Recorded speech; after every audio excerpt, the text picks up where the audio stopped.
స్వామియే శరణమయ్యప్ప.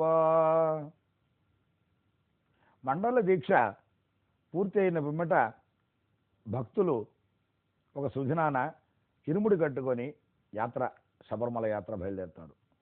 ఆ భక్తులు ఏమనుకుంటున్నారంటే, ఒదిగింది నా హృదిలోని గుడి, నీకు నైవేద్యం నా బ్రతుకను ఇరుముడి.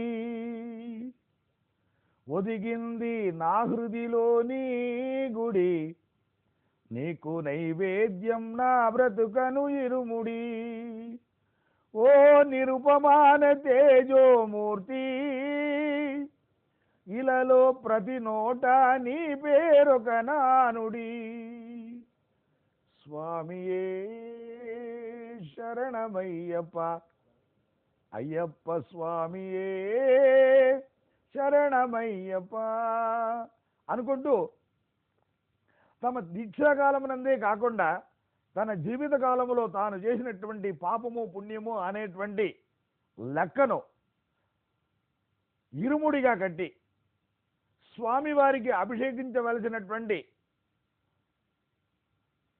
పన్నీరు, తేనె, నెయ్యి, కర్పూరము, అగరబత్తి వంటి పూజా ద్రవ్యములన్నిటినీ పుణ్యంగా తలచి ముందు పక్క ముడిలోను, తన యాత్ర ఆహారమునకు కావాల్సినటువంటి ముడిసరకులైనటువంటి పప్పు, ఉప్పు, బియ్యం వగైరాలన్నిటినీ వెనక ముడిగాను కట్టి ఇరుముడి చేసుకొని యాత్ర బయలుదేరుతారు.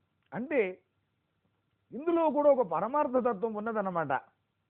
యాత్రాకాలములో ఆహార పదార్థంగా మనం సేకరించి ఇంచి కట్టించబడినటువంటి వెనక ముడిలోని పదార్థములు మన యాత్రలో, వనయాత్రలో అక్కడక్కడ ఊడదీసి దాంతో ఆహార పదార్థములు తయారు చేసుకుని భుజించడం మూలాన అది తరిగిపోతూ వస్తుందంట. అలాగే ఈ శబరిమల యాత్ర చేసేటువంటి మన పాపములన్నీ కూడా కొద్ది కొద్దిగా క్షయమై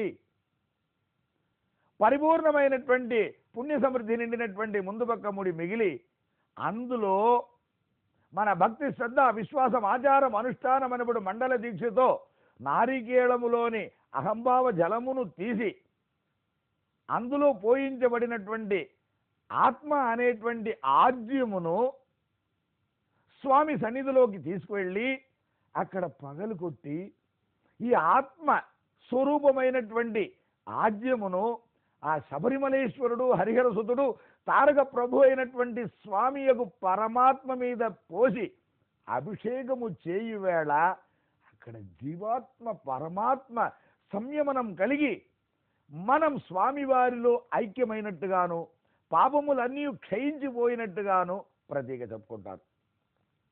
మరి ఆత్మను వీడిన శరీరం ఉంది కదా, ఆ శరీరములోని ఆ నారికేళ 2 తెల్ల చిప్పలు అంటాదట, స్వామి మా దుస్తులు మాత్రమే నలుపయ్యా, మా హృదయం తెలుపయ్యా.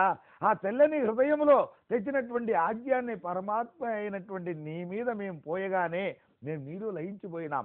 ఈ శరీరం అనేటువంటి కట్టిని మేము అగ్ని సంస్కారం చేసుకుంటామంటూ ఆ మిగిలిన ఆ 2 చిప్పులను ఆ శబరిమలపై జగజ్యోతిగా వెలుగుతూ ఉండేటువంటి ఆ హోమగుండంలో వేసి మనిషి సంస్కరింపబడతాడు.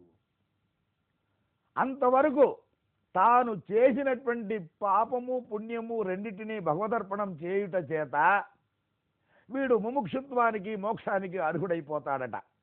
అందుకే శబరికి వందాల్ మోక్షం గిట్టం, శబరికి వెళ్ళి వస్తే మోక్షం దొరుకునంటారు. అంటే అంతవరకు ఎవరైతే పాపం మిగులు ఉంటే తత్ఫలితాన్ని అనుభవించడానికి మరుజన్మ కావాలి, పుణ్యం మిగులుగా ఉంటే దాన్ని అనుభవించడానికి మరుజన్మ కావాలి. కాబట్టి పాపపుణ్యం 2 కూడా నిగరంగా సరిపోవడం చేత, మిగులు ఏమీ లేకుండా పోవడం చేత మోక్ష ప్రాప్తిని నొందుతాడు ఈ శబరిమలై దీక్షాదక్షులైన భక్తులు ప్రతి ఒక్కరు.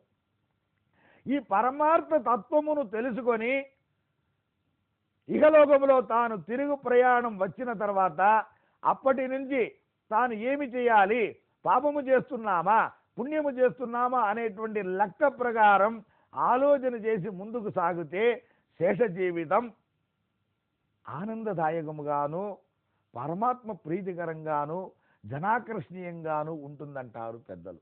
ఇక్కడ పాపము పుణ్యం అంటే ఏదో పెద్ద పెదము అనేటువంటి భ్రమలో ఎవరు పడనక్కర్లేదు.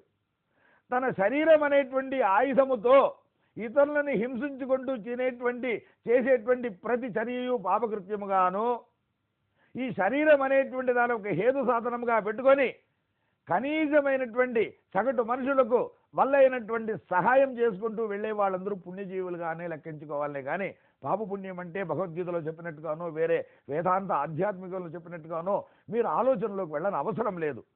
మనం తిరిగి వచ్చిన తర్వాత మన నడవడిని చక్కని మార్గంలో పెట్టుకొని ఎలా ఒక వృక్షం తన పండ్లను పండించి పరోపకారం చేస్తుందో, ఎలా ఒక నది తన నది జలముతో ఈ దేహాన్ని పరిశుభ్రం చేసి త్యాగం చేస్తుందో, ఆవు ఒడి నిండా పాలను పెట్టుకొని పరోపకారం చేసి చిన్న బిడ్డల దగ్గర నుంచి సర్వవర్గీయులకి త్యాగం చేసి తన శరీరంలో ఉండేటువంటి రక్తాన్ని క్షీరంగా చేసి త్యాగం చేస్తుందో, ఒక అగరబత్తి ఎలా సువాసన చెల్లి తాను తరిగిపోతూ ఇతరులకి సువాసనను ప్రసాదిస్తుందో, ఒక కర్పూరం ఎలా జ్యోతిని ప్రకాశింపజేసి తాను ఏమి లేకుండా కరిగిపోతుందో, అలాగే ఈ శబరిమల యాత్ర చేసి వచ్చినటువంటి భక్తులు తన నడవడితో వీలైనంత వరకు ఇతరులకు సహాయపడుట, అలా వీలు కానిచో ఎవరిని దుర్భాషలాడక హింసించకుండా తన దారినే తను చూసుకుంటూ నెమ్మదిగా వెళ్ళిపోవుట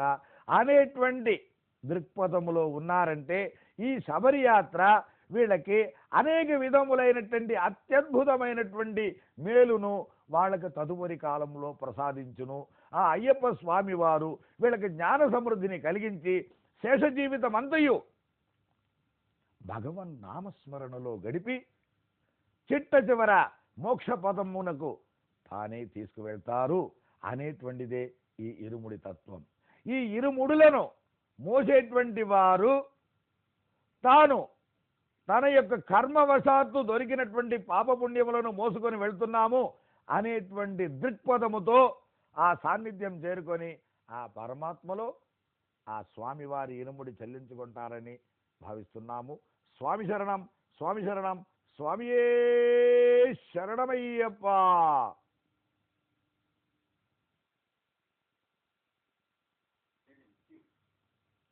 స్వామియే అయ్యప్పో అయ్యప్పో స్వామియే అంటూ గుంపులు గుంపులుగా ఇరుముడిని శిరమున దాల్చి దేవాలయములో ఇరుముడి కట్టుకున్న వారైనా తన ఇంట్లో ఇరుముడి కట్టుకున్న వారైనా ఒక కొబ్బరికాయను ఇంటి ముందర కొట్టి ఆ గ్రామదేవతను, అమ్మా నేను పరదేశం వెళ్తున్నాను, నేను తిరిగి వచ్చేందుకు మా ఇంటికి రక్షగా ఉండు అంటూ ప్రార్థన చేసుకుంటూ తిరిగి చూడకుండా ఆలు బిడ్డలు అన్నదమ్ములు ఎవరి వద్ద వీడ్కోలు తీసుకోకుండా స్వామి శరణ నామములను మాత్రం తోడు నీడగా దలిచి యాత్ర బయలుదేరుతారు. వెళ్ళి వస్తాననియో తిరిగి వచ్చి ఇవన్నీ చేస్తాననియో చెప్పుకొనరాదు. అలా వెళుతూ ఉన్నవాళ్ళు దారి మధ్యలో స్వామివారి పంచభూత స్థలములైనటువంటి అచ్చన్కోవిల్, ఆర్యంగావు, కొళతుప్పుడ, ఎరిమేలి, పందళం ఇవన్నిటిని దర్శనం చేసుకొని ఎరిమేలి అనేటువంటి ప్రదేశమున తాము తెచ్చుకున్న ఇరుముళ్లను దించి బోయవాని వేషము రూపంలో ఉండేటువంటి ఆ కిరాత రూప శాస్త్ర వారికి మేమందరం మీ సాన్నిధ్యానికి వచ్చి ఉన్నాం స్వామి, అలనాడు మీరు మీ సైన్యాన్ని ఇచ్చటి నుంచి వనంలోకి ప్రవేశించి కిరాతకులను దుష్టులను హతమార్చిన రీతిగా మేమందరం కూడా ఆ భోయవాని వేషంలోనే నాట్యమాడుతాం అంటూ రంగురంగుల వేషాలు కట్టుకొని మాలో ఏదైనా తేడాలు కానీ తారతమ్యం కానీ ఉచ్చనీచత్వం కానీ జాతి మత వర్గ వర్ణ భాషా భేదము కానీ ఏమీ లేదు అనుచు ప్రతివారు కూడా స్వామి తిందకతో అయ్యప్ప తిందకతో అనేటువంటి నినాదంతో ఆ పేటిక్కళములో ఎగురుతారన్నమాట. అంటే ఎరిమేలి అనేటువంటి స్థలము ఎరిమై కొల్లిగానే నేడు కూడా కేరళ గెజెట్లో ఉంది. ఎరిమై అంటే బరిగొడ్డు, కొల్లి అంటే చంపిన స్థలం. శ్రీ ధర్మశాస్త్ర వారు మహిళని ఈ స్థలమునందే వధించినారనియో కనుకనే ఈ ప్రదేశం మనకు ఎరిమై కొల్లి అనేటువంటి పేరు వచ్చినట్టుగాను చెప్తారు. ఇచ్చటి నుండియే పెద్దబాదం అనేటప్పటికి ఈ వనయాత్ర ఇక్కడ ప్రారంభమవుతుంది. ఇక్కడనే వీళ్ళు దారికి కావాల్సినటువంటి కూరలు వగైరాలన్నిటినీ కొనుగోలు చేసుకొని చీకటిలో నడిచేదానికి టార్చ్ లైట్ తెచ్చుకుంటే సెల్లు వగైరాలన్నిటినీ సరి చేసుకొని ఇచ్చటి నుండి బయలుదేరుతారు. ఆ బయలుదేరక ముందు వీళ్ళు చేసేటువంటి ఆవేశపూరిత బోయవాని నృత్యము చూసి తరించవలసినదే తప్ప మాటలతో వర్ణింపచాలదు. ఒక్కొక్కరు వయోభేదము మరిచి పిల్లలు పెద్దలు వయసు మళ్ళిన వాళ్ళు స్త్రీలు అందరూ కూడా ఆడమరచి స్వామి తిందగతో అయ్యప్ప తిందగతో అంటూ చండ మేళ వాద్యాలతో సహా అలా ఆ పేటై కలంలో ఎగురుతూ గుంపులు గుంపులుగా లక్షలు దాటి కోట్ల సంఖ్యలో ఆ ఎగురు వేళ ఆ నినాదములకు ఒక పరమార్థ తత్వం చెబుతుంటారు గురుస్వాములు.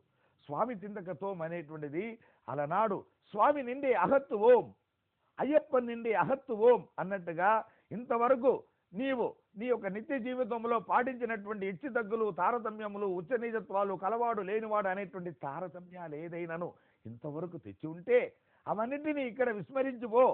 ఇక్కడ నుండి నువ్వు స్వామిగా ఆ వనంలో ప్రవేశించి స్వామిలో కలిసికుపోవాల్సినటువంటి తరుణం ఆసన్నమైంది కనుక స్వామి నిండే అగత్తు ఓం.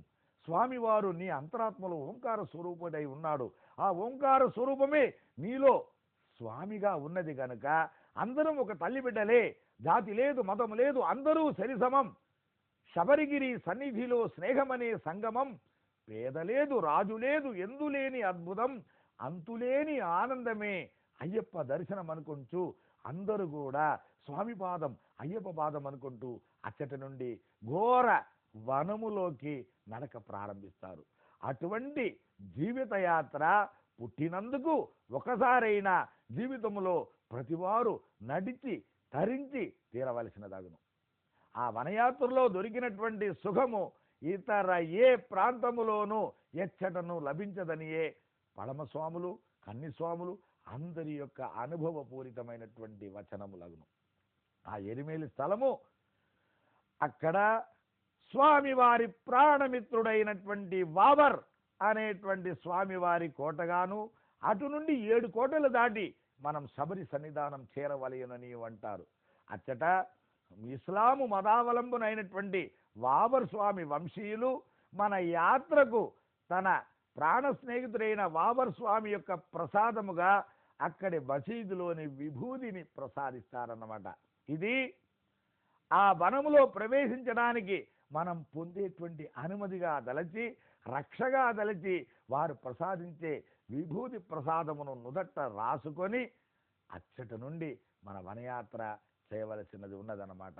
కనుక ఏ బృందములోని వారైనా, ఏ ప్రదేశంలోని వారైనా తొలి మజిలీ అనబడు ఎరిమేలి పేట కళమునందు పేట ఆడవలసినదే. అది కన్నిస్వామి అయినా, పడమస్వామి అయినా, గురుస్వామి అయినా ఎరిమేలి చేరుకొని పేటయిల్ శాస్త్రావారిని దర్శనం చేసుకొని ఎరిమేలిలోని బాబర్ స్వామి మసీదులో విభూతి తీసుకొని నడవవలసినదే. ఇది అన్నమాట అక్కడ సర్వమత సాహోదర్యానికి ప్రతీకగా నేటికిను నిలబడేటువంటి ఏకైక ఆలయం అనేదానికి ఒక నిదర్శన. శబరిమల యాత్రలో జాతి మత భాషా భేదము లేదు. మాల ధరించిన ప్రతి వారికి స్వామి అయ్యప్ప దేవుడే, శరణమన్న ప్రతి వారికి స్వామి సొంతం. స్వామి కోవిలలో కులమతాలు అడ్డురావు, ఒక్కసారి పిలిచినా పలికేటి దైవం స్వామి కోటాన కోటులకు ఇష్టదైవం అనేటువంటి పదాన్ని నిదర్శనంగా మనం ఈ శబరిమల యాత్రలో చూడవచ్చును. స్వామి శరణం, స్వామి శరణం, స్వామియే శరణమయ్యప్ప.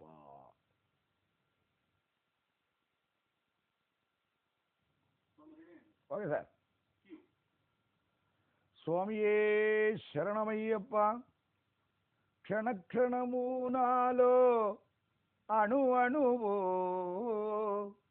స్పందించు నీ చిరునామం. శరణం స్వామి అయ్యప్ప, శరణం శరణమయ్యప్ప. హరిహర సుధని ధ్యాన దీక్షయే అందించు కైవల్యధామం అయ్యప్ప.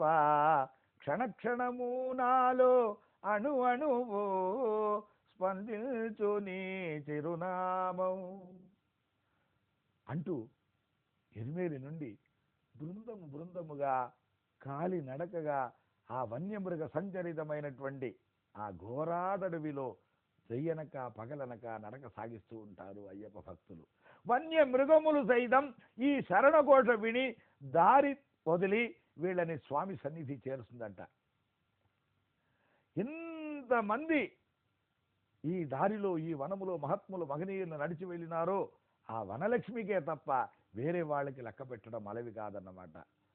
కొండలు కోనలు వాగులు వంకలు దాటించు నీ దివ్యనామం. ఆ స్వామివారి శరణనామం మనం చెబుతూ ఉండంగా మనం ఎన్ని కొండలు దాటినాము, ఎన్ని వాగులు దాటినాము, ఎన్ని వంకలు దాటినాము అనేటువంటిది ఏది తెలియకుండా ఆ వనలక్ష్మి యొక్క ఆవాసములో, ఆ యొక్క ఒడిలో మనం వనమూలికల నుండి నిబిడీకృతమైనటువంటి ఆ శబరి వనమున ఎన్ని వన్యమృగం ఉండినను, పాములు, తేళ్లు, మండ్రగప్పులు, పులిలు, చిరుత పులులు, చీమలు, రక్తాన్ని పీల్చేటువంటి జలగలు ఇన్ని ఉండినను ఏ ఒక్కరికి కూడా అవి కష్టం కలిగించినట్టుగాను, లేదు వనయాత్రల్లో రుగ్మతులు అనుభవించినట్టుగానో, లేదు చీమలు కుట్టినట్టుగానో, లేదు ఆ గాలికి ఏదైనా జ్వరములు సోకినట్టుగానో ఇంతవరకు ఎవరికి చెప్పబడలేదండి.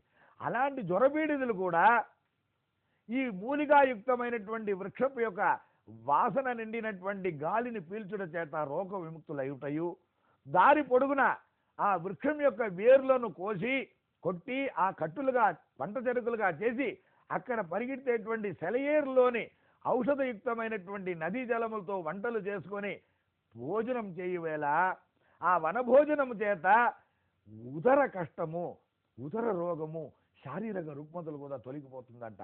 అంటే శబరి యాత్రలోని విశిష్టతలన్నీ ఎరిమేలి నుండి పంబదాకా చేసేటువంటి పెద్దపాదం అనప్పుడు ఈ వనయాత్రలోనే నిండి ఉన్నది. ఆరోగ్య సూత్రాన్ని ప్రసాదించేటువంటి ఈ వనయాత్రను భక్తులు ఏటేటా స్వీకరించేది కోరి తెచ్చుకున్న కష్టములోని సుఖమగును. That is the another route. Pamba నుంచి పంబ వరకు కారులో వెళ్ళి అటు నుంచి 6 కిలోమీటర్లు ఎక్కి స్వామి సన్నిధానం చేరడానికి అవకాశం ఉండినను ఏటేటా మండల దీక్ష వహించినటువంటి భక్తులు ఎరిమేలి నుండి పంబ దాకా వెళ్ళేటువంటి ఈ పెద్దపాదం అనేటువంటి వనయాత్రను ఇష్టపడి చేసుకునేదాన్నే ముఖ్య కారణంగా మనం ఎత్తుకోవాలి. ఆరోగ్య సూత్రాన్ని ప్రసాదించేది మనిషి మనసులోని కలిగినటువంటి తేడాలన్నిటినీ పోగొట్టి ఒకరికొకరు మైత్రి భావంతో బట్టలతో విసురుకోవడం, చాక్లెట్ మిఠాయిలు ఇచ్చుకోవడం, వల్లైనంత సేవ చేయడం అనేటువంటి దాన్ని మనిషికి ఏమవుతాడు అనేటువంటి దానికి నిదర్శనగా నేటికి నడిచేటువంటి ఆ పెద్దవాదమే మనకు తార్కాణం. మనిషిలో ఇంత ప్రేమ మనిషి ఉన్నాడా, సహృదయుడు ఉన్నాడా అనేటువంటి దాన్ని మనం గీటురాయిలాగా పరిశోధించి తెలుసుకోవడానికి దొరికినటువంటి చక్కని యాత్రయే ఈ ఎరిమేలి పెద్దపాదం అన్నమాట.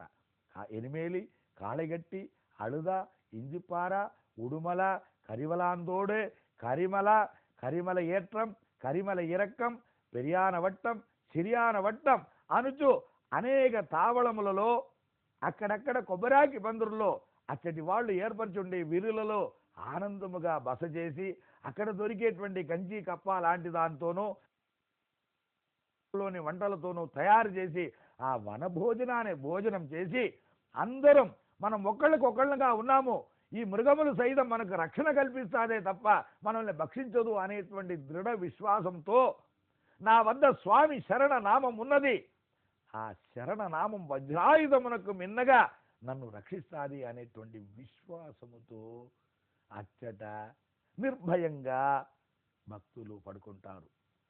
మనం ఇంట్లో గట్టి రక్షణతో కూడినటువంటి వాచ్మెన్ ముందర ఉండినను పడక గదిలో పడుకొని దొంగలు దూరేస్తారేమో అని భయంతో నా వాచ్మెన్ నిద్రపూడితే ఏం చేయాలని బెడ్రూమ్ నుంచి వాచ్మెన్నే వాచ్ చేస్తూ రాత్రి అంతా నిద్రపోగొట్టుకునేటువంటి శ్రీమంతులు అనేక మంది ఉండేటువంటి నేటి కాలంలో సుఖనిద్ర అనేటువంటి దాన్ని ఆ ఎరిమేలు నుండి పంపదాకా వెళ్ళేటువంటి ఆ దారిలో నేను తెలుసుకున్నానండి సుఖనిద్ర యొక్క విశిష్టత అని చెప్పేటువంటి అనేక మంది భక్తులను కూడా మనం విని ఉంటాం. యాత్ర ఏడాదికి ఓ మారు జరిగేటువంటి ఈ పుణ్యయాత్రలో ఆ వనమున సుమారు 10 దినములు మాత్రమే జనసంచారము, మిగిలిన 355 దినములు మృగ సంచారం. మనుషులు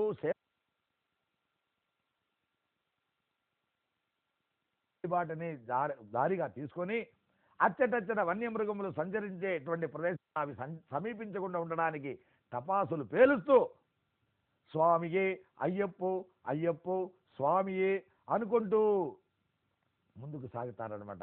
అప్పుడు వీళ్ళు అనుకుంటారంట, నియమం నిండిన నా హృదయం నీ పూజ పూజకు వీల్చిన కుసుమం కలియుగ వరదాలోకేశా సకల జీవాధారం నీ దివ్యనామం అయ్యప్ప క్షణక్షణము నాలో అణు అణువు స్పందించు నీ చిరునామం శరణం స్వామి అయ్యప్ప శరణం శరణమయ్యప్ప హరిహర సుతని ధ్యాన దీక్షయే అందించు కైవల్యధామం అయ్యప్ప దారులు వేరైనా చీకటి రేజైనా నడిపించు నీ చిరునామం స్వామియే శరణమయ్యప్ప అనుకుంటూ దారులు వేరైనా చీకటి రేయైనా మంచు కురుస్తున్నా ఆ శరణనామం ఒకటే మనల్ని నడిపించే తారక మంత్రంగా తెలిసి ముందు వెళ్ళే వాళ్ళు పిలిచేటువంటి శరణాన్ని వినుచు ఆ దారిలోనే నడిచి వెళ్ళి గమ్యస్థానం చేరుకునేటువంటి భక్తులే ధన్యులు. ఆ స్వామివారి నామ జప కటాక్షముతో వీళ్ళు గమ్యస్థానం చేరి సుఖముగా ఆ సాన్నిధ్యం చేరుకొని ఆ స్వామివారి కృపా కటాక్షమును పొంది వాటిని మరలా ఆ ప్రసాదంగా తీసుకొని వారి కుటుంబ సభ్యులందరికీ అందిస్తారన్నమాట. ఇదన్నమాట ఈ వనయాత్రలోని విశేషం. ఓం స్వామియే శరణమయ్యప్ప హరిహర సుతనే శరణమయ్యప్ప పంబా నదియే శరణమయ్యప్ప. ఓకేనా సార్? స్వామియే అయ్యప్ప. ఈ వనయాత్రలోనే ఈ కొండలు ఎక్కే దాంట్లోనే అతి కష్టమైన కొండగా ఉన్నారు. నిఠారైనటువంటి ఆ కొండను ఎక్కేటప్పుడు ఎవరెస్ట్ శిఖరం ఎక్కిన వాడు కూడా ఇక్కడ స్వామి అయ్యప్ప ఎక్కి విడప్ప తూచుకోడప్ప ఏంది విడప్ప అని చెప్ప. కరిమల దాటుట కఠినం కఠినం కరుణాసాగర కరుణించు కరిమల దిగితే ఇక వచ్చేది పంబా నది అని మురిచెదరు. ఆహా, కరిమల ఎక్కేస్తున్నాం అనుకుంటే అంతకంటే ఎక్కువ కష్టమండి కరిమల దిగుట. ఒక కాలు పైకి ఒక కాలు కిందకి అన్నట్టుగా వామనుడు త్రివిక్రముడై ఎట్లా పైకి కిందకి ఎక్కాడో ఆ విధంగా ఒక చేతిలో ఇరుముడిని పెట్టుకొని ఇంకొక చేతిలో వెండరాయిని పెట్టుకొని కాళ్ళు పైకి కిందకి చేసి ఒక సర్కసే చేయవలసి వస్తుందండి ఆ కరిమల ఎరకంలో. అలా ఎక్కుతూ దిగుతూ ఉండగా అక్కడ కనిపిస్తుందండి సలసలాగా శబ్దముతో గలగల శబ్దంతో పారేటువంటి ఆ పంబా నది. ఆ పంబా నదిని చూడంగానే మనం నడిచి వచ్చినటువంటి ఆ వనము ఎక్కి దిగినటువంటి కొండలు అవి కల్పించినటువంటి శారీరక కష్టములన్నిటినీ మర్చిపోయి ఇదిగో కాసేపట్లో పంప చేరుకోపోతాం అనుకుంటూ మరింత ఉత్సాహవంతులై నడుస్తారనమాట. అప్పుడు గురుస్వామి గారి దగ్గర అడుగుతారు, ఇంకెంత దూరం ఉండి? అదిగదిగదిగో శబరిమల అయ్యప్ప దేవుని కోవెల, ఇదిగిదిగిదిగో పంబా నది దక్షిణ భారత గంగా నది అంటూ మనకు ఉత్సాహాన్ని కల్పిస్తారనమాట. ఆ రోజులు అనుకుంటారు చూడండి, ఇంతంత దూరం ఇంకెంత దూరం అని అడిగినప్పుడు ఇంతింత దూరం ఇదిగో ఉన్నది అన్నట్టుగా ఆ నడిచి వెళ్ళేటప్పటికి చాలా దూరం ఉన్నదంటే వీరు అలసిపోతారని గురుస్వామి గారు అలా నడిపిస్తారు. అలా మనం నడిచి వెళ్తూ ఉండగా కరిమల దిగంగానే పెరియానవట్టం సిరియానవట్టం అనేటువంటి 2 ప్రదేశాలు వస్తుందండి. ఆ పెరియానవట్టంలో ఆ పెద్ద ఏనుగులు వచ్చి నీళ్లు తాగుతాదని, యాన ఆన అంటే ఏనుగ, పెరియాన అంటే పెద్ద పెద్ద అక్కడ కూడా దానికి కూడా శిష్టాలు ఉన్నాయి. పెద్ద ఏనుగులు ఒక చోట్ల నీళ్లు తాగుతుందంట, చిన్న ఏనుగులు వచ్చి ఇంకొక చోట్ల నీళ్లు తాగుతుందంట. పెరియానవట్టం సిరియానవట్టం అనేటువంటి 2 ప్రదేశం. ఈ మకర సంక్రమణ దివసంలో ఆ ఏనుగులు అటు రావట, అది కొంచెం దూరంగా వెళ్తాడట. అక్కడ అందరూ జనవాసం ఏర్పరచుకొని ఈ వనయాత్రలో అలసి సొలసి వచ్చే వాళ్ళకి అమృత తుల్యమైనటువంటి ప్రసాదములను వండి అలా గోరుముద్ద అందించినట్టుగా చేతికి మన నోటికి అలా అందిస్తారండి. ఈ వనయాత్ర మొదలుపెట్టి ఆ 48 నుంచి 72 80 గంటలు నడిచి వచ్చేవాళ్ళు ఎక్కడ భోజనం చేసినారో ఎక్కడ స్నానం చేసినారో అన్నీ మర్చిపోతారన్నమాట. తీర ఆకలి ఉన్న వారికి ఆ ప్రసాదము అమృతంలాగా ఉంటుందంటే నమ్మండి. ఎందుకంటే ఆహారం యొక్క రుచి ఆకలి కొన్న వారి దగ్గర అడిగి తెలుసుకోవాలి అన్నారన్నమాట. అలాగే వాళ్ళు పెట్టేటువంటి ఆ ప్రసాదాన్ని అమృతంలా భావించి అలా స్వీకరించి స్నానమాడినారా కాళ్ళు కడిగినారా ఇవన్నీ అక్కడ మాటే లేదు. ఎందుకంటే ₹1,00,00,000 కారు అయినా ₹60 డీజిల్ లేకపోతే కదలదు అన్నట్టుగా ఇంత పెద్ద ఆకారం కలిగినటువంటి మనిషి ఇంత అన్నానికి లోచుకున్నాడనమాట. అది వేయకపోతే ఈ శరీరం అలసి సొలిచిపోతుంది, మళ్ళీ పనిచేయదు కనుక ఆహార ప్రసాదాన్ని అలా స్వీకరించుకుంటూ ఇంకా ఒక 2-3 కిలోమీటర్లు నడిచి పంబా తీరం చేరుకుంటారు. ఆ పంబా తీరం చేరుకోగానే అక్కడ ఎవరికి వారికి అనుకూలమైనటువంటి స్థలంలో విరి ఏర్పరచుకొని అందరూ వెంటనే పంబా స్నానానికి వెళ్తారు. అంతటి అలసట ఎటుపోయేను పంపా స్నానము చేయగా, అడుగు సాగని బడుగు కూడా పరుగులు తీసేను, ఆగమ్యం చేరేను అన్నట్టుగా అనేక విధములైనటువంటి వేలాది ఔషధయుక్తమైనటువంటి మూలిగా నివేదీకృతమైనటువంటి చెట్లు యొక్క ఆ పైన పడినటువంటి కురిసినటువంటి వర్ష జలము నదీ జలముగా పంబా నదిగా అలా ప్రవహించడం. ఆ పంబా నదిలో మనం కాలిడి స్నానం చేయగానే మన శరీరంలోని బడలికలన్నీ కూడా ఒక్కసారిగా తొలగిపోతుందంట. మరి ఆధ్యాత్మికంగా చెప్పాలంటే నారదాది మునులు చెట నడిచి వెళ్ళినారంట, ముక్కోటి దేవతలు మునిగి వెళ్ళినారంట, ముజ్జన్మ పాపమిందే తొలగిపోవునంట, పంబా నదిలో కాలిడితే అయ్యప్ప మన పాపాలన్నీ తీరిపోవునయ్యప్ప అనుకుంటూ కొండంత పాపభూయిష్టాన్ని మోసుకొచ్చినటువంటి మనము ఆ పంబా స్నానంతో పవిత్ర గంగ సమానమైనటువంటి ఆ పంబా జలం సోకడంతో మన పాపములన్నీ ఒక్కసారిగా కొట్టుకుని వెళ్ళిపోతుందంట. దైవ దర్శనానికి పాపం చేసిన వాళ్ళకి అర్హత ఉండదు కనుక, అందులోనూ స్వధర్మాన్ని ఆచరించని వారికి దైవ దర్శన ప్రాప్తి లేదు కనుక మన అందరి చేత అచ్చట పంబా తీరములోని బ్రాహ్మణులు తిలోదకములు పిండ ప్రధానములు పితృకర్మములు చేసి మనల్ని ఎలిజిబిలిటీ చేస్తారు ఆ పరిపూర్ణుడైనటువంటి తారక ప్రభు దర్శనానికి. ఇక్కడ చాలామందికి అనుమానం, నేను దీక్షలో ఉండగా అమావాస్య తర్పణములు చేయవచ్చునా, పితృకర్మములు చేయొచ్చునా, శ్రాద్ధాదులు నిర్వహించవచ్చునా అని తామేదో సన్యాస దీక్ష తీసుకున్నట్టుగా తల్లిదండ్రులకు తాను చేయవలసిన స్వధర్మాన్ని చేయనక్కర్లేదు అన్నట్టుగా ఒక ఫీలింగ్లో ఉన్నారు. నా ఇట్ ఈస్ ఓన్లీ అబ్సల్యూట్లీ బ్రహ్మచర్య దీక్ష. బ్రహ్మచారికి సన్యాసికి మాత్రమే పితృకర్మములు చేయనక్కర్లేదని విధి ఉందే తప్ప బ్రహ్మచారి తన విధిని చేయవలసినదే. కనుక ఈ బ్రహ్మచర్య దీక్ష వహించే ప్రతివారు కూడా అక్కడ పిండ ప్రధానములు పితృకర్మములన్నింటినీ సలిపి అక్కడ నుండి పంబా సద్ది వండి భుజించి పంబా దీపం వెలిగించి స్వామివారికి 18 గణపతికి కొట్టవలసినటువంటి నారికేళములు అందులోంచి తీసుకొని ఇరుముడిని మళ్ళీ గురుస్వామి గారి దగ్గర కట్టించుకొని శిరసున పెట్టుకొని గురుస్వామి గారికి దక్షిణాదులు వసంగి అక్కడి నుంచి మళ్ళీ యాత్రను మొదలు పెడతాడు. ఇదనమాట పంపా ప్రాశస్త్యం. పవిత్ర పంబా జలముతో మనం ప్రోక్షణాదులు చేయడంతో స్నానాదులు చేయడంతో 7 జన్మల ముందు తరం వాళ్ళు సత్యలోక ప్రాప్తి చెందుతారని, తదుపరి వచ్చేటువంటి 7 జన్మల వారు కుంటి గుడ్డి మూగి ఏమి లేకుండా శ్రేయోభిలాషులై శృతజనులై ఉంటారనియు, కష్టము తొలగి ఐశ్వర్యవంతులై కూడా మిగులుతారనియు ప్రత్యేక అన్నమాట. పంబా వాసనే శరణమయ్యప్ప, స్వామి శరణమయ్యప్ప, మాలధారణం నియమాల తోరణం అన్నట్టుగా మాల విసర్జనం కూడా అంత ప్రాధాన్యత సంతరించుకున్న సమాచారమేనండి. ఇక్కడ మనసుకు కష్టం కలిగించే సమాచారం ఏమంటే,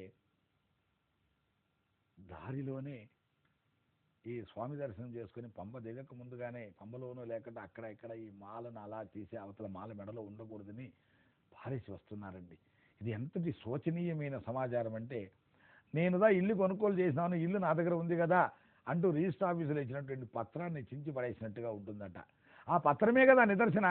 అలాగే మనం శబరిమలకి వెళ్ళి వచ్చిన దానికి మాలయే నిదర్శన కనుక తిరుగు ప్రయాణం స్వామివారి వద్ద నుండి బయలుదేరే వాళ్ళు తిరుగు పయనమే మా వంతు స్వామి, వరమిచ్చి పంపుట నీ వంతు అయ్యప్ప అంటూ ఎక్కడైతే మాల వేసుకున్నారో, ఎక్కడైతే ఇరుముడి కట్టుకున్నారో ఆ ప్రదేశం వచ్చేంత వరకు నాతో స్వామివారి ప్రసాదం ఉన్నది, నేను ఇంకా దీక్షలోనే ఉన్నాను అనేటువంటి తలంపుని విడవకుండా నేను ఇరుముడి కట్టుకొని బయలుదేరే వేళ ఒక కొబ్బరికాయ కొట్టి ఒక దేవికి ప్రార్థన చేసుకొని మన పోలేరమ్మ, ఎల్లమ్మ, గంగమ్మ అన్నట్టుగా గ్రామ నడిబొడ్డి దేవతని మా ఇంటి ముందర రక్షణామూర్తిగా పెట్టేసి వచ్చినాను, ఆమెకు వీడుకోలు చెప్పాలి అనుకుంటూ తిరుగు ప్రయాణంలో ప్రసాదంతో ఇంటి ముందర అడుగుపెట్టి గుమ్మం దగ్గర మళ్ళీ ఒక కొబ్బరికాయ కట్టి ఆ దేవతకు వీడుకోలు చెప్పిన తర్వాతనే గుమ్మంలోకి ప్రసాదించవలెను.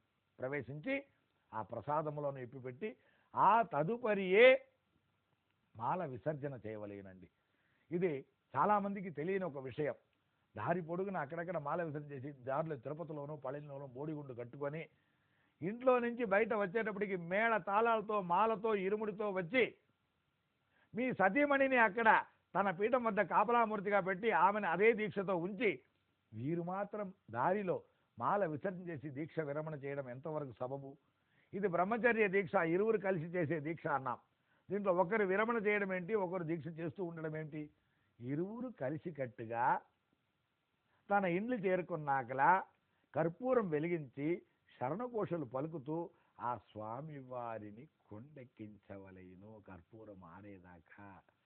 ఆ తర్వాత మాల విసర్జన చేసి ఈ శబరిమల యాత్రయే ఒక మహాయజ్ఞం అన్నాం. దానికి ఒక పూర్ణాహుతి ఉన్నదండి. అది ఏనండి, మాల విసర్జనానంతరం ఆ దినమంతయు ఒక వరలక్ష్మి దినం రోజో ఒక దీపావళి నోముల పర్వదినం రోజో ఎలా శుద్ధబద్ధంగా దంపతులు ఉంటారో అదే విధంగా మాల విసర్జన చేసిన దినము తాము ఇరుముడిలో తెచ్చుకున్న ప్రసాదములతో పాటు మిగిలిన బియ్యం చూసిన పిడికెడు బియ్యం దాంతో పొంగలి చేసి ప్రసాదంగా అందరికీ పంచిపెట్టి ఆ దినమంతయు ఈ మండల కాలములో పాటించినటువంటి బ్రహ్మచర్య దీక్షను పరిపూర్ణంగా మాల లేకుండా ఆ దంపతులు ఆచరించి ఈ మాలకు ఈ దీక్షకు మర్యాద చూపించుటయే ఈ శబరిమల యాత్ర అనేటువంటి మహాయజ్ఞమునకు కలిగిన పూర్ణాహుతి. పూర్ణాహుతి లేకపోతే యజ్ఞము సఫలీకృతం కాదు, పరిపూర్ణత చెందదు. కనుక మా ప్రియతములైనటువంటి గురుస్వాములు కానివ్వండి, కన్ని కత్తి పరమస్వాములు కానివ్వండి, ఈ పూర్ణాహుతి పట్ల పరిపూర్ణమైనటువంటి శ్రద్ధ వహించి దాన్ని ఆచరించవలెననియు, తిరుపతియో పళనియో సకుటుంబంగా వెళ్ళదలిచిన యాత్ర, వెళ్ళవలసిన యాత్ర, వెళ్ళుటకు వీలుండేటువంటి యాత్ర కనుక తమ ప్రయాణములో తిరుపతి పళని వంటి దివ్యక్షేత్రములను దర్శించుకున్నా, అక్కడి నుంచి ప్రసాదం సేకరించుకున్నా, తాను అయ్యప్ప మాల వేసుకున్నాను దీక్షలో విన్నామనేటువంటి సంగతి మరొక తన కోసం తనతో పాటు సరిసమంగా దీక్ష చేసినటువంటి ఒక మాత ఇంట్లో వేచి ఉన్నది. ఆమెకు నేను ఇవన్నిటిని అందించి ఎలా నేను మాల ధరించి అదే లక్షణాలతో బయటికి వచ్చానో అలాంటిగానే అదే మాలతోనే నేను నా భార్యకు కనిపించి ఆమె సమక్షంలో గురువుగారి ద్వారానో కన్నతల్లి ద్వారానో నేను మాలను విసర్జన చేసుకోవాలి అనేటువంటి దృక్పథాన్ని మనసులో ఉంచుకోవాలి. ఎందుకంటే దారిలో మాల ఆ తర్వాత కూడా స్వామివారి చిత్రపటమును ఇంట్లో పెట్టుకొని ఆ మాలను ఆ స్వామివారి పటం మీద వేసి ప్రతినిత్యం దాన్ని తాకి సన్నాలు చెప్పుకుంటూ ఈ మాలతోనే నేను ఇరుముడి కట్టుకున్నాను, ఈ మాలతోనే నేను వనయాత్ర చేశాను, ఈ మాలతోనే నేను పంబాస్నానం చేశాను, ఈ మాలతోనే స్వామివారిని దర్శనం చేసుకున్నాను, ఈ మాలయే నా శబరిమల యాత్రకు మూల కారణమైంది కనుక ఈ మాలను తాకి నేను దండం పెట్టుకోవడంతోనే ఒక్కొక్క దినం ఒక్కొక్కసారి నేను శబరిమల స్వామి సన్నిధానానికి మానసికంగా వెళ్ళి వచ్చిన పుణ్యఫలం నాకు ప్రాప్తిస్తుంది అని శ్రద్ధాభక్తులతో నమస్కారం చేసి ఆ మాలను మన యాత్రకు చిహ్నంగా ఉంచుకొని తదుపరి సంవత్సరం కూడా అదే మాలను అలంకరించుకొని మొదటి సంవత్సరం పొందిన వ్రతబలంతో రెండో సంవత్సరం 2-1 సంవత్సరంతో పొందినటువంటి వ్రతబలంతో 3-4 అన్నట్టుగా ఆ మాలలోని విష్ణు చైతన్యం శివ చైతన్యాన్ని పెంపొందించి మనస వాచ కర్మణ ఆ స్వామివారి భక్తుడై మెసలుకొనుటయ్యే ఈ మాలా విసర్జనంలోని విశిష్టత. ఆ మాలా విసర్జనకు ఒక మంత్రం కూడా గలదు. అపూర్వ మచలా రోగ దివ్య దర్శన కారణ శాస్త్రముద్రాత్ మహాదేవ దేహిమే వ్రతమోచనం అనేటువంటిది అన్నమాట. అంటే ఇంటికి వచ్చి పొంగలి వేసి ఆ స్వామివారిని ప్రార్థించి భార్యాభర్తలు ఇరువురు దంపతులుగా ఆ స్వామివారి దగ్గర వ్రతమోచనం ఇవ్వని ప్రార్థించుకున్న పిమ్మట మాత్రమే ఈ మాలను విసర్జన చేయాలి అనేటువంటి విధి ఉన్నది కనుక మా పూజ్య గురుస్వాములు కన్ని కత్తి స్వామి పరమ స్వాములందరూ కూడా ఈ విధి ప్రకారం నడుచుకొని ఆ స్వామి వారి యొక్క పరిపూర్ణ కృపా కటాక్షమునకు పాత్ర కావాలని కూడా ప్రార్థన చేసుకుంటున్నాం. స్వామి శరణం, స్వామి శరణం, స్వామి శరణమయ్యప్ప, స్వామియే శరణమయ్యప్ప. శబరిమలై స్వామికి శరణం శరణం, సర్వలోక నాయకునికి శరణం శరణం, దేవాదిదేవునికి శరణం శరణం, మణికంఠ బాలునికి శరణం శరణం, పంపాతీరవాసునికి శరణం శరణం, పంపా గణపతికి శరణం శరణం అనుకుంటూ పంబ దిగేటువంటి అంటే సన్నిధానం నుంచి పంబ వచ్చేటువంటి స్వాములు తిరుగు ప్రయాణంలో మళ్ళీ ఆ పంబను దాటి వస్తూ ఉంటారండి. ఎక్కడైనా నదిని అటు ఇటు దాటేటప్పటికి కనీసం అందులో స్నానం చేయకపోతే ఆ నది అలిగిపోతుందంట. సర్వవేళలా మనం 10 సార్లు అటు ఇటు తిరుగుంటే స్నానం చేయగలమా? కానీ కాలైనా తడిపి ప్రోక్షణమైనా చేసుకోవాలి, ప్రోక్షణ స్నానం ఉంటుంది. చాలామంది అనుకుంటున్నారండి మనలో, తిరుగు ప్రయాణంలో పంబా స్నానం చేస్తే మేము సన్నిధానంలో పొందినటువంటి కొండంత పుణ్యం ఈ పంబలో కొట్టుకుపోతుందని మా గురుస్వామి గారు చెప్పినారు కాబట్టి పంబలో కాలు కూడా తడపకుండా వచ్చేస్తారండి. అలా వచ్చేవారు ఏమైనా నేరుగా తమ స్వగ్రామానికి వెళ్తారంటే, లేదు దారిలో అనేక క్షేత్రాలకు వెళ్ళి ఏ బాత్రూంలోనో ఏ రైల్వే స్టేషన్లోనో లేదు రైలు పెట్టిలోనో స్నానం చేసి ఆ పుణ్యఫలాన్ని కాస్త పోగొట్టుకుంటారండి. మనం కూడా మన ఊర్లో గ్రామంలో దేవాలయానికి వెళ్తూ ఉంటాం. అక్కడ ఉండేటువంటి కోనేరో చిన్న సెలయేరో దాంట్లో ఉండేటువంటి కాళ్ళు కడుక్కొని ప్రోక్షణ చేసుకొని స్వామి దర్శనానికి వెళ్తూ ఉంటాం.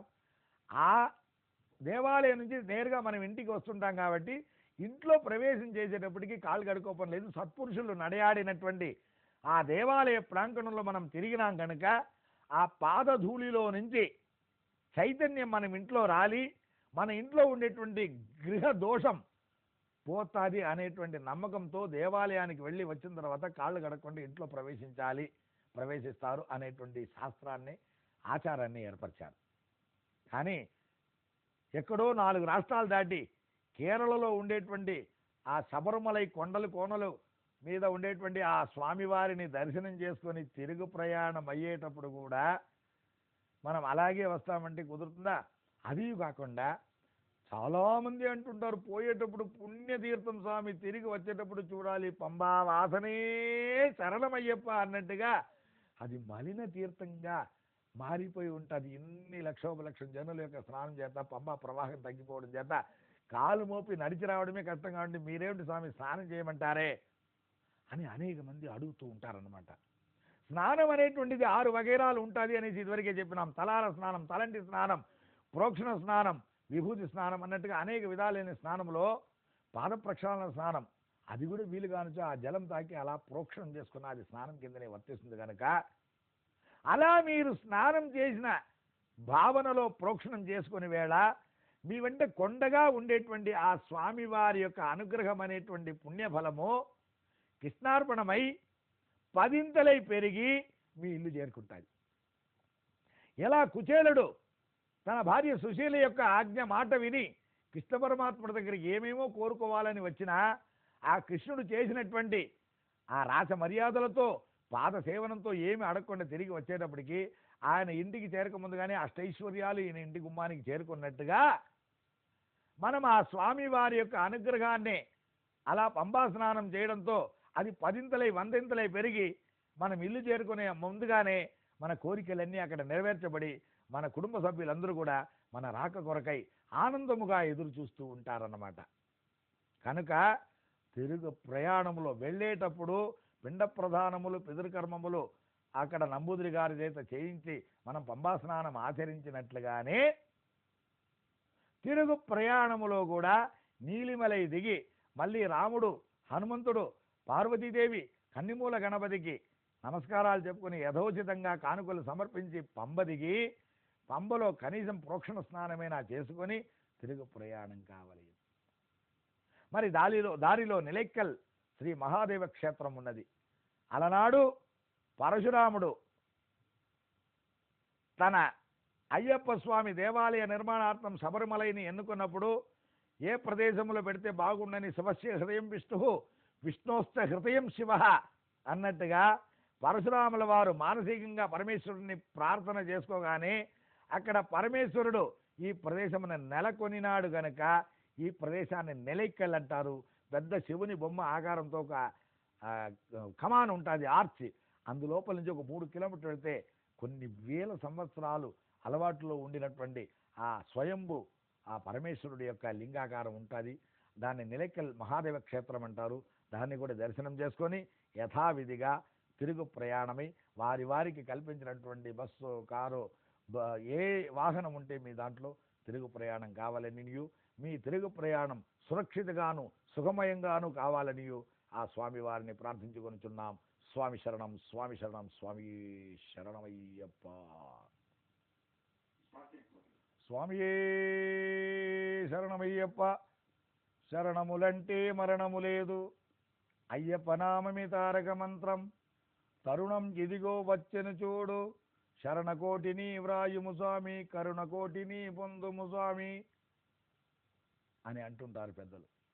అబ్బా, శబరిమల యాత్ర అయిపోయిందండి, మాల విసర్జన చేసినామండి, అబ్బా బంధ విముక్తి కలిగిపోయిందండి అంటూ పాత విలాసాలకు మనసు పొరవళ్ళు తొక్కి ఆ మనసు వెళ్ళినట్టుగా అలా వెళ్లకుండా ఆ స్వామివారి తలంపుతో జీవితాన్ని గడపాలి అని పెద్దలు అంటూ ఉంటారు. కనులు వెళ్ళిన చోట్లకల్లా కాళ్ళు వెళ్ళరాదండి, కాళ్ళు వెళ్ళిన చోట్లకల్లా మనసు వెళ్ళరాదండి, మనసు వెళ్ళిన చోట్లకల్లా మనిషి వెళ్ళరాదు, మనిషి నడిచి వెళ్ళిన బాటును మరిచిపోరాదంటుంది శాస్త్రం. మనము 40 రోజులు 41 రోజులు బ్రహ్మచర్య పాటించి అనేక కష్ట నష్టంలో వచ్చి ఒక మహాయజ్ఞం చేసి స్వామి దర్శనం చేసుకొచ్చినాం. మన వంతు కర్తవ్యాన్ని మనం చేసినాం కాబట్టి స్వామివారు తన వంతు కర్తవ్యాన్ని చేయుటకు దోహదం చేయు విధములా మనం ఆ స్వామివారి చిత్రపటమును విధిగా మన ఇంట్లో అన్ని దేవతామూర్తులతో పాటు సమంగా పెట్టి అనునిత్యం ఆ స్వామి వారి శరణఘోషను చెప్పుచూ ఆ శరణకోటిని రాస్తూ ఉంటే ఆ స్వామివారి అనుగ్రహం పరిపూర్ణంగా సిద్ధించినంటారండి. అదియుగాక అయ్యా, ట్రాన్స్ఫార్మర్ నుంచి మన ఇంటి లోపల మెయిన్ ద్వారా వచ్చినటువంటి కరెంటు నుంచి వైరు లాగి చక్కటి హోల్డర్ బిగించి స్విచ్లు బిగించిన బల్బు పెట్టకపోతే వెలుగు రాదు కదండి. అలాగే స్వామివారి చిత్రపటమును మనం పెట్టుకొని నిత్యం ఆరాధించకపోతే ఆ స్వామివారికి మన మీద దయ ఉన్నా, కరుణ ఉన్నా, మనకు అనుగ్రహించాలి అనేటువంటి తలంపు ఉన్నా ఆయన గారికి మనం అవకాశం ఇవ్వని వారైపోతాం. అయ్యా, మా ఇంట్లో ఆడవాళ్ళు ఎక్కువ అప్పుడప్పుడు ముట్టవుతూ ఉంటారు, మేము మాంసాహారం అప్పుడప్పుడు మేము అక్కర్లేని పనులు కూడా చేయిస్తూ ఉంటాం కాబట్టి మా ఇంట్లో అయ్యప్ప స్వామిని పెట్టుకోకూడదు అంటారు. ఆయన అది ఏం లేదు. కన్నప్ప జున్న మాంసాన్ని పరమేశ్వరుడికి పెట్టాడు, ఆయన భోజనం చేసేదాన్ని, అది భక్తితో చేశాడు. అలాగే ఒక అయ్యప్పకి ఏమిటి, గణపతికో వెంకటరమణ స్వామికి ఎవరికి కూడా ఈ ముట్టు సమయంలో ఆడవాళ్ళు పూజ చేయరు, ఆ సమయంలో ఒదిగి ఉంటారు. అలాగే మాంసాహారులు మాంసం చేసిన రోజు ఆ దేవుడు ఉండే ఛాయల్లో కూడా తిరిగి చూడరు, ఎందుకంటే ఆహారం అనేటువంటిది వారికి విధించబడిన ఆహారాన్ని వాళ్ళు చేస్తారు. అలాగే అయ్యప్పకు కూడా సురాపాన ప్రీతాయ నమః అనేటువంటి ఒక నామం ఉన్నది. అలాగే సురాపాన ప్రీతులు కూడా ఉంటారు, అప్పుడు కూడా వీళ్ళు వెళ్ళరుగా. ప్రొద్దున లేయంగానే బ్రష్ చేసి స్నానం చేయంగా అందరూ పవిత్రులై ఉంటారు కదండి. ఆ సమయంలో ఆ స్వామిని మీ ఇంట్లో పెట్టుకొని పూజించడానికి ఏమి ఎలుకా పిల్లి ఒక ఇంట్లో ఉండి కాపురం చేయటం లేదా? అలాగే మిగిలిన వేళలో మీరు ఆ స్వామి నుంచి దూరంగా ఉంటారు. ఆ దీక్షాకాలంలో మళ్ళీ ఇంకొక పటం వెతుకోవడమో, ఈ దీక్ష అయిన తర్వాత ఈ పటాన్ని ఈ మాలని ఎత్తుకొచ్చి వేరే గుళ్ళోకి ఇచ్చేయడమో, లేదంటే గోదావరిలో పారేయడమో, ఈ దుస్తుల్ని అడికెక్కించడమో కాకుండా ఇవన్నిటిని దాచిపెట్టి బందోబస్తు చేసి మళ్ళీ వచ్చే సంవత్సరానికి పనికి వస్తుంది, నేను వచ్చే సంవత్సరం శబరిమలకి వెళ్ళాలి అనేటువంటి తలంపుతో ఉంటుట ఎంత మేలు. ఆ స్వామివారేమి దుష్టగ్రహ మూర్తి కాదు కదా, దుష్టగ్రహ బాధ నివారణ ధన్వంతర మూర్తి ఆయన. కనుక మీకు పరిపూర్ణమైనటువంటి అనుగ్రహాన్ని ఇవ్వడానికి ఆ స్వామివారు వేచి ఉండగా మనం ఆయనకు అవకాశం ఇవ్వకుండా ఆ చిత్రపటాన్ని ఇంట్లో పెట్టుకోకుండా ఉండుట ఎంతవరకు న్యాయం? అదియు కాకుండా ఏ శనివారం ఏ బుధవారంలోనో మీ ఊర్లో మీ గ్రామము సమీపంలో ఉండేటువంటి అయ్యప్ప స్వామి వారి దేవాలయానికి మీ సకుటుంబ సమేతంగా వెళ్ళి, అయ్యా మేము మీ భక్తులమండి, మేము గుర్తున్నామా స్వామి, మమ్మల్ని మరిచిపోకు స్వామి అంటూ మీ వంతు ప్రార్థనని చేసుకొని ఆయా దేవాలయంలో మండలకాలం అయిపోయిన తర్వాత కూడా అయ్యప్ప స్వామి దేవాలయాన్ని లెక్క పెట్టేవాళ్ళు లేరండి, అని చెప్పుకునే దేవస్థానం వారిని ఓదార్చే రీతియా ఈ మాల ధరించిన వారి కుటుంబ సభ్యులందరూ వెళ్ళి పూలు పండు కాయ కర్పూరంతో అక్కడ ఆరాధన చేసి యథోచితంగా కానుకలు సమర్పించుకుంటూ వచ్చినారంటే మీ చేత మీ ఊరిలో కట్టించబడినటువంటి ఆలయాన నిత్య ధూప దీప నైవేద్యాదులతో పూజ ఆరాధనలు జరుగుతాది. అప్పుడు అందులోని మూర్తిమంతము సంతుష్టత చెంది మీ జీవితాలలో వసంతాన్ని కలిగిస్తాడనటలో ఎట్టి సందేహం లేదు. అలాగే మాల విసర్జనానంతరం పిల్లలు పెద్దలు అందరూ కలిసి స్వామియే శరణమయ్యప్ప అనేటువంటి శరణకోటిని విధిగా ఒక నోట్ పుస్తకంలో రాసుకుంటూ వచ్చినారంటే ప్రతి దేవాలయములోనూ శరణకోటి మహాస్తూపం నిర్మించబడి అందుండి వెడిపడేటువంటి చైతన్యము అక్కడ ప్రతిష్ఠితమైనటువంటి స్వామివారి విగ్రహములో లయించి ఆ స్వామివారికి చైతన్యాభివృద్ధి కలిగి అక్కడ దర్శనం చేసుకునే ప్రతి భక్తునికి అనుగ్రహాన్ని కొరబడి లేకుండా ప్రసాదించడానికి వీలవుతుంది కనుక ప్రతి వారు కూడా శరణకోటిని రాయండి, స్వామివారి కరుణకోటిని పొందండి. అది కాకుండా పిల్లలు ఈరోజు అందరూ ఇంగ్లీష్ మీడియం చదివే వాళ్ళే, వాళ్లకు స్వామియే ఓం స్వామియే శరణమయ్యప్ప అనేటువంటి తారక మంత్రమును ఇంపోజిషన్ లాగా రాయడానికి ఇచ్చినప్పుడు వాళ్ళు తెలుగు భాషను మర్చిపోకుండా అక్షరములు గుండుగా రాయడానికి తగినటువంటి ఇంపోజిషన్ గాను కూడా ఉంటుంది కనుక ఈ నామములను ఎడతగక రాస్తూ జపిస్తూ ఆ స్వామివారి కృపలో మరొకసారి కార్తీక మాసం వచ్చి మాల వేసుకుని దొరకు ఆనందముగా ఉండుటకు కృషి చేయడం గాక. స్వామి శరణం స్వామి శరణం స్వామియే శరణమయ్యప్ప స్వామియే శరణమయ్యప్ప. అడుగు అడుగున అయ్యప్ప అందరిలోనూ అయ్యప్ప, నీలో నాలో అయ్యప్ప నిర్మలమైన అయ్యప్ప, అచ్చట ఇచ్చట అయ్యప్ప ఎచ్చట చూసిన అయ్యప్ప, అన్నిటిలోనూ అయ్యప్ప అందరిలోనూ అయ్యప్ప అని పాడుకుంటూ ఆడుకుంటూ మండలకాలం అంతయు కార్తీక మార్గశిరం అంతయు అయ్యప్ప మయంగా ఉండినటువంటి మన రాష్ట్రము మకర జ్యోతి మిగడంతో నిర్యాణమైనటువంటి ఒక్క నిశ్చలానికి వెళ్ళిపోతుందండి. నల్ల దుస్తులు కనపడదు, అయ్యప్పలు కనపడదు, పాదాభివందనాలు కనపడదు, భజనలు కనిపించదు, అయ్యప్ప స్వామి పాటలు ఉండదు, విభూతి ఉండదు, చందనం ఉండదు, కుంకుమం ఉండదు, ఏమి ఉండదండి. అలాంటి ఒక స్థితి కేరళలో ఉండదండి. ఒక్కసారి మాల వేసుకొని పోయిన వాళ్ళందరూ కూడా స్వామిగానే పిలువబడతారు. మరి ఇక్కడ ఎందుకో ఎన్నో దేవాలయాలు మన రాష్ట్రంలో 500కు పైగా కోటి రూపాయలు ఖర్చు పెట్టి కట్టినటువంటి దేవాలయాలు ఉన్నది, పైనటాంబడితో కూడిన దేవాలయాలు ఉన్నది.